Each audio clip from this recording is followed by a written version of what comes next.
जय हिंद जय बिहार। इस वीडियो को देखने के बाद आपके मन में त्रिभुज के प्रति जो भय बैठी हुई है, ये सभी भय आपके मन से सदा के लिए समाप्त हो जाएंगे। आइए प्रारंभ करते हैं। त्रिभुज किसे कहते हैं? तो त्रिभुज किसे कहते हैं? त्रिभुज एक 2 डायमेंशनल फिगर है। 2 डायमेंशनल फिगर किसे कहते हैं हमने अगले वीडियो में चर्चा कर चुका है, उसे आप देख सकते हैं। तो त्रिभुज किसे कहते हैं? 3 भुजाओं से घिरी हुई ज्यामितीय आकृति त्रिभुज कहलाती है। 3 भुजाओं से घिरी हुई ज्यामितीय आकृति त्रिभुज कहलाती है, जिसकी 3 भुजा, 3 कोण, 3 शीर्ष, 3 माध्यिका तथा 3 लंब होते हैं।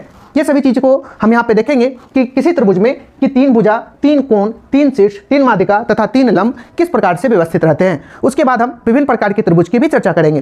तो सबसे पहले हम एक त्रिभुज यदि बनाते हैं तो मुख्य रूप से इसमें हमें 3 भुजा देखने को मिलता है, जिसमें यहाँ पे पहली भुजा, दूसरी भुजा और तीसरी भुजा, 3 भुजा हमें देखने को मिलती है। साथ ही साथ किसी त्रिभुज में 3 कोण का निर्माण होता है, जो कि आपको यहाँ दिख रहा होगा, कोण 1, कोण 2 और कोण 3। तो आप यहाँ से देख सकते हैं कि आपको हमने 3 भुजा के साथ साथ 3 कोण को दिखाया। साथ ही साथ किसी भी त्रिभुज में 3 शीर्ष होते हैं, जो कि यहाँ पे आपको दिख रहा होगा, शीर्ष 1, शीर्ष 2 और शीर्ष 3। ठीक उसी प्रकार से किसी भी त्रिभुज के अंतर्गत 3 माध्यिका खींची जा सकती है। माध्यिका किसे कहते हैं? तो किसी भी शीर्ष से खींची गई वैसी रेखाखंड जो सामने वाली आधार को 2 बराबर भागों में विभक्त करती हो, उसे हम माध्यिका कहते हैं। अतः इस शीर्ष 1 से यदि हम एक रेखाखंड खींचे और यह सामने वाली भुजा को 2 बराबर भागों में बांट दे तो यह माध्यिका कहलाएगी। ठीक इसी प्रकार से हम एक और माध्यिका खींच सकते हैं, ये भी सामने वाली भुजा को 2 बराबर भागों में बांट देती है, यहाँ दूसरी माध्यिका। ठीक इसी प्रकार से एक और यदि हम माध्यिका खींचे, ये भी सामने वाली भुजा को बराबर भागों में विभक्त कर रही है। इस प्रकार से हमने देखा कि त्रिभुज के अंतर्गत 3 माध्यिका खींची जा सकती है। ठीक उसी प्रकार से इसमें 3 लंब होते हैं। 3 लंब होते हैं। किसी भी शीर्ष से सामने वाली आधार भुजा पर लंबवत खींची गई रेखा उस त्रिभुज की लंब कहलाती है। इस प्रकार से हम कह सकते हैं किसी भी त्रिभुज के अंतर्गत 3 लंब खींचे जा सकते हैं।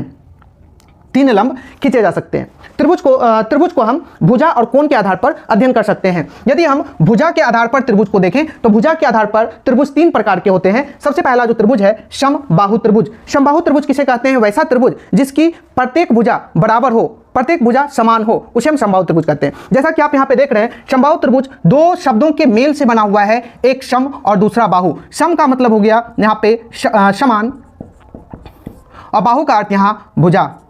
अर्थात वैसा त्रिभुज जिसकी प्रत्येक भुजा समान हो, उसे हम समबाहु त्रिभुज कहेंगे। इनका हम यदि चित्र बनाएं तो कुछ इस प्रकार से दिखेगा। वैसी त्रिभुज जिसकी प्रत्येक भुजा आपस में समान हो, उसे हम समबाहु त्रिभुज कहेंगे। समबाहु त्रिभुज के अंतर्गत बनने वाले कोण हमेशा एक ही होते हैं, जो कि प्रत्येक 60-60 डिग्री का होता है। प्रत्येक कोण 60-60 डिग्री का बनता है। तो हमने यहाँ समबाहु त्रिभुज के बारे में जाना कि समबाहु त्रिभुज की प्रत्येक भुजा बराबर होती है और इसके अंतर्गत बनने वाले कोण भी हमेशा बराबर होती है, जो कि 60-60 डिग्री का होता है। उसके बाद हम लोग देखेंगे समद्विबाहु त्रिभुज। समद्विबाहु त्रिभुज भी 3 शब्दों के मेल से बना हुआ है। एक हो गया सम, जिसका अर्थ समान, द्वि का मतलब 2 और बाहु का मतलब हो गया भुजा। तो अर्थात हम यहाँ कह सकते हैं जिसकी 2 भुजा आपस में समान हो, उसे हम समद्विबाहु त्रिभुज कहते हैं। इनका हम यदि फिगर बनाएं तो कुछ इस प्रकार से हम खींच सकते हैं कि इनकी कोई भी 2 भुजा आपस में बराबर हो सकती है। यहाँ एक भुजा और एक भुजा, ये दोनों भुजा हमने बराबर दिखाया, और एक तीसरी भुजा जो कि कोई भी माप की हो सकती है, इसे हम समद्विबाहु त्रिभुज कहेंगे। अर्थात वैसा त्रिभुज जिसकी 2 भुजा आपस में बराबर हो तथा तीसरी भुजा असमान हो, अलग हो, उसे हम समद्विबाहु त्रिभुज कहते हैं। आगे यदि हम तीसरी प्रकार को देखें तो इसे हम कह सकते हैं विषमबाहु त्रिभुज। अर्थात वैसा त्रिभुज जिसकी प्रत्येक भुजा आपस में समान ना होकर के अलग अलग हो, उसे हम विषमबाहु त्रिभुज कहते हैं। विषमबाहु त्रिभुज की कुछ आकृति इस प्रकार से हम खींच सकते हैं। इसकी भुजा मान लेते हैं ए इकाई का है, दूसरी भुजा B इकाई और तीसरी भुजा C इकाई। यहाँ स्पष्ट रूप से हम देख सकते हैं विषमबाहु त्रिभुज उसे कहेंगे जिसकी प्रत्येक भुजा असमान हो, विषम हो, अलग अलग हो, उसे हम विषमबाहु त्रिभुज कहेंगे। अर्थात भुजा के आधार पर त्रिभुज 3 प्रकार के, समबाहु त्रिभुज, समद्विबाहु त्रिभुज और विषमबाहु त्रिभुज। आगे हम इनके सूत्र का भी चर्चा करेंगे और इनके सवाल को भी हम हल करेंगे। अभी हम लोग देख रहे हैं कोण के आधार पर त्रिभुज कितने प्रकार के होते हैं और कौन कौन से होते हैं। तो हम यहाँ पे देख रहे हैं कि कोण के आधार पर त्रिभुज जो होते हैं यह मुख्यतः 3 प्रकार के होते हैं, जो कि पहला त्रिभुज है समकोण त्रिभुज।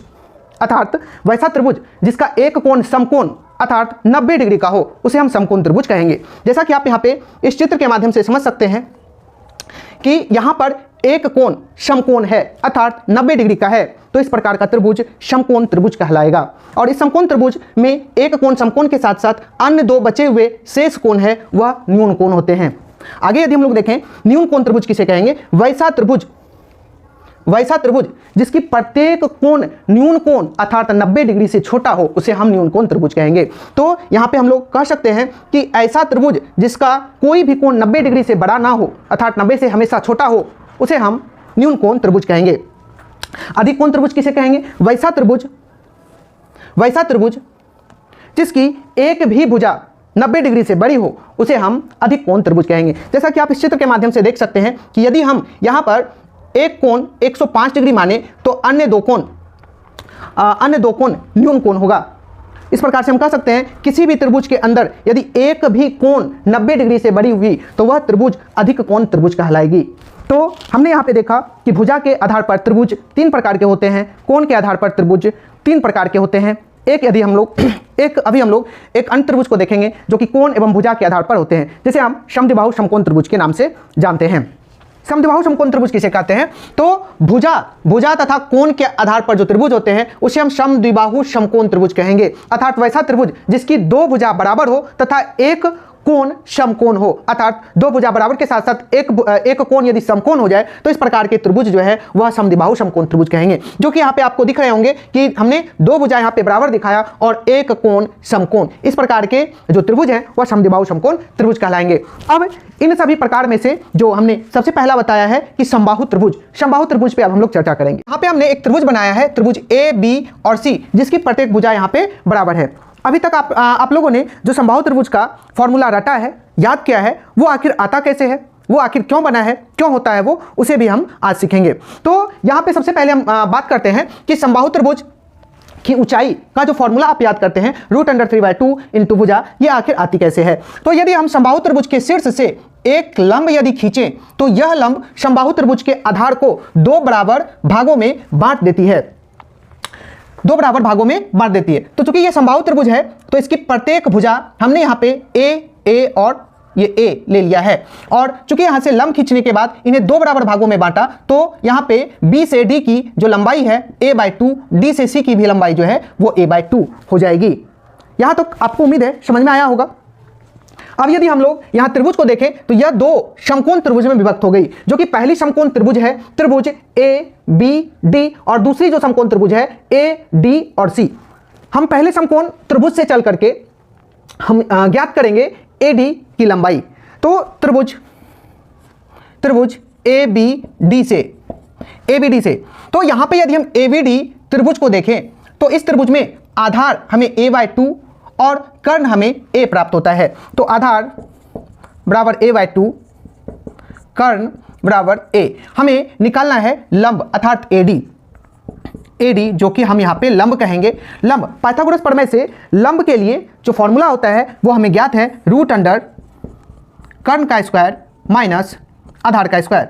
तो √, कर्ण जो कि हमें a प्राप्त है, a का स्क्वायर माइनस आधार जो हमें a/2 प्राप्त है, इसका स्क्वायर यदि हम करते हैं तो हमें प्राप्त होता है √a² माइनस a²/4। आगे यदि हम लोग इन्हें हल करेंगे तो हमें प्राप्त होगा 4, एलसीएम लेंगे 4a² माइनस a², √3a²/4, और हमें जो फाइनली जो प्राप्त होगा वह √3a/2 प्राप्त होगा। तो हम यहाँ से प्राप्त कर चुके हैं समबाहु त्रिभुज की ऊंचाई। समबाहु त्रिभुज की ऊंचाई के लिए जो हमें फॉर्मूला प्राप्त हुआ है √3/2 इंटू a, अर्थात √3/2 इंटू भुजा। तो उम्मीद है आप लोग जो याद करते होंगे कि √3/2 इंटू भुजा समबाहु त्रिभुज की ऊंचाई आखिर कैसे आई। यदि हम लोग इसके क्षेत्रफल की चर्चा करें कि समबाहु त्रिभुज के जो क्षेत्रफल होते हैं √3/4 इंटू भुजा स्क्वायर कैसे आती है, उन्हें भी आइए सीखते हैं।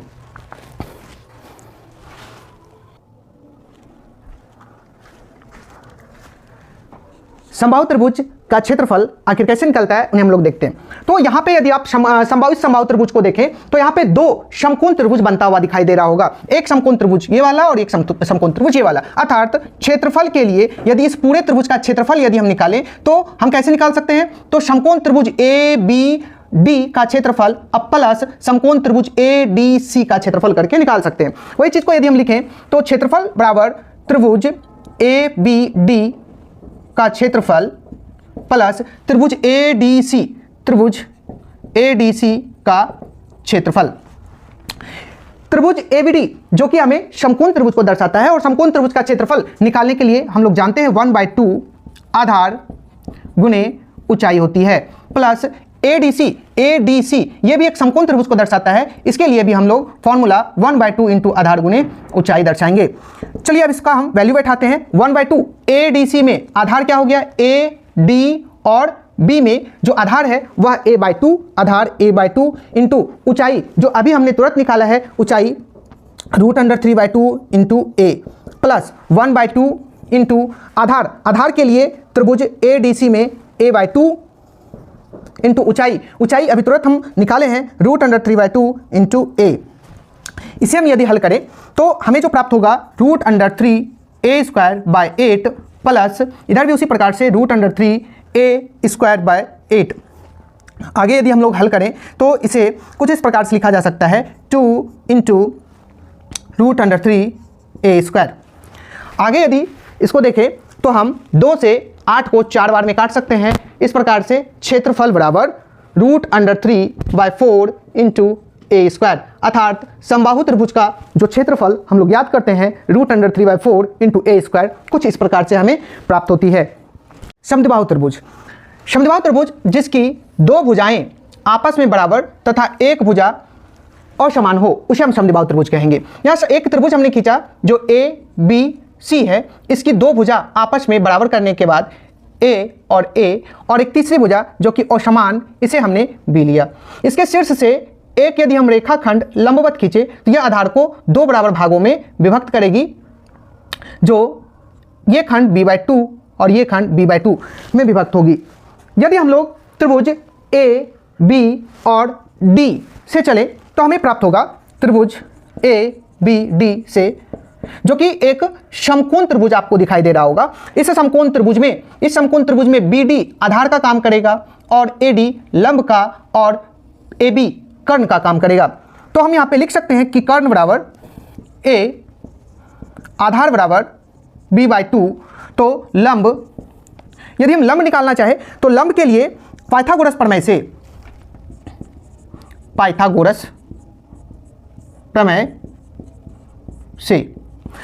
प्रमेय से हम लोग जानते हैं कि लंब बराबर √, कर्ण का स्क्वायर माइनस आधार का स्क्वायर होता है। तो इस पर यदि हम लोग वैल्यू बैठाएं, लंब जो कि AD है, यहाँ लंब बराबर कर्ण का स्क्वायर जो कि कर्ण हमें पता है A का स्क्वायर माइनस आधार का स्क्वायर जो B/2 है, इसका स्क्वायर।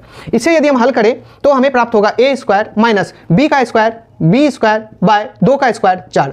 इसे हम हल करेंगे तो इसके नीचे 1 निकाल के एलसीएम लेंगे 4, तो 4a² माइनस B², अर्थात इसे हम इस प्रकार से लिख सकते हैं कि 1/2 इंटू √4a² माइनस B²।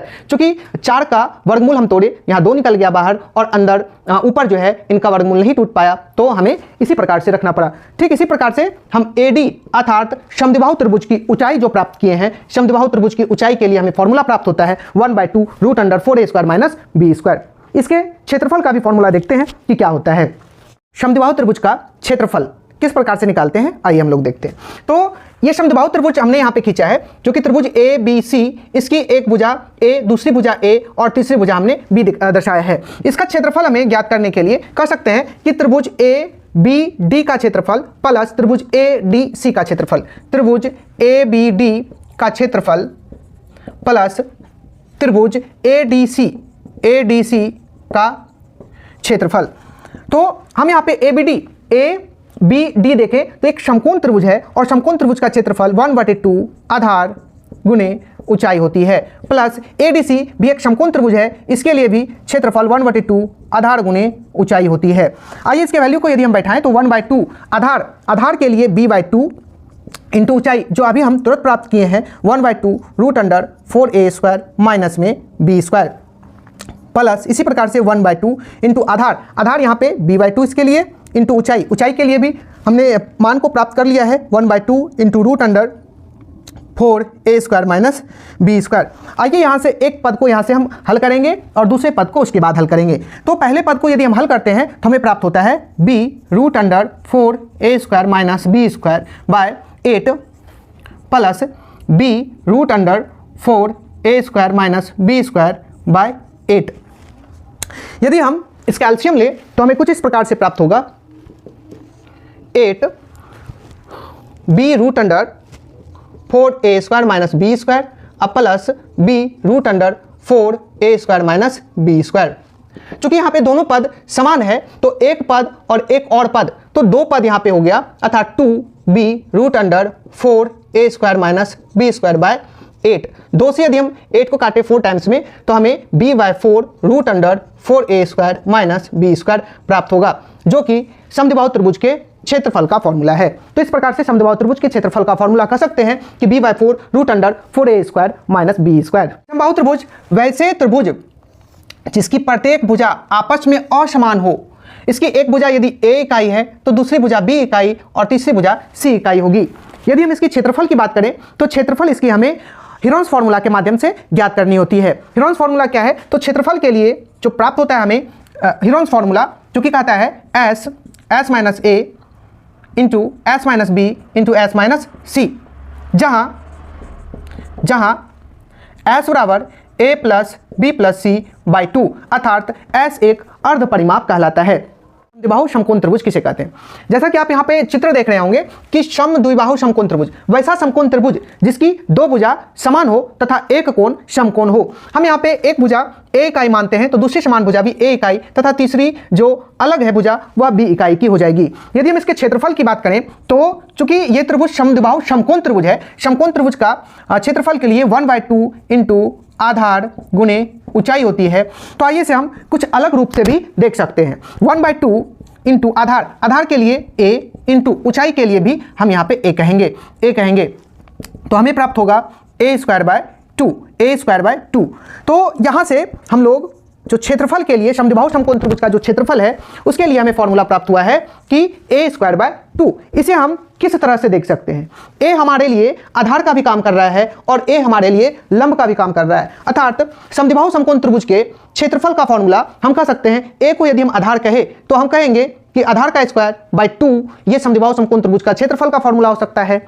और दूसरा यदि हम कहे, यदि आधार को इसको a को यदि हम लंब कहे तो हम यहाँ पे कहेंगे कि लंब का स्क्वायर/2। तो इस प्रकार से हमें क्षेत्रफल का एक और फॉर्मूला निकल गया कि लंब का स्क्वायर/2।